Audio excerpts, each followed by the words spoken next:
প্রচণ্ড গরমের পর স্বস্তির বৃষ্টি। অনেকদিন পর এই বৃষ্টি মানুষকে স্বস্তি দিল। রাজধানীর বিভিন্ন স্থানে সৃষ্টি হয় জলজটের। হাঁটু বা কোমর পানিতে ডুবে যায় সড়ক। এতে ব্যাপক ভোগান্তিতে পড়েন ঘর থেকে বাইরে বের হওয়া সাধারণ মানুষ। বিঘ্ন ঘটে যান চলাচলেও। কোনো কোনো জায়গায় বাসাবাড়িতে উঠে যায় এই বৃষ্টির পানি। প্রতিটা রাস্তায় মনে করেন কোমর সমান পানি, নৌকা চালানো যাবে।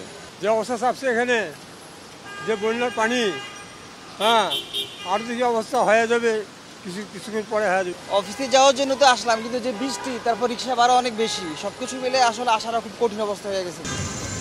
ঘণ্টাব্যাপী হওয়া বৃষ্টিতে ধানমন্ডি, মিরপুর, নয়াপল্টন, উত্তরা ও পুরান ঢাকার বিভিন্ন অলিগলিতেও দেখা দিয়েছে জলবদ্ধতা। অল্পতেই তলিয়ে যাওয়া রাজধানীবাসী এই জলবদ্ধতাকে দেখছেন নিয়তি হিসেবেই।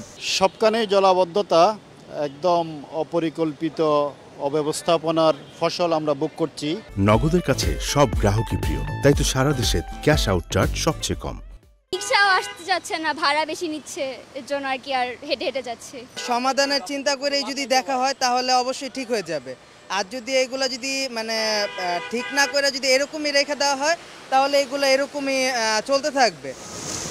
জলবদ্ধতা থেকে বাঁচতে রাজধানীর ড্রেনেজ ব্যবস্থা ঢেলে সাজানোর দাবি জানিয়েছেন নগরবাসী। তানভীর হাসান মেঘ, সময় সংবাদ, ঢাকা।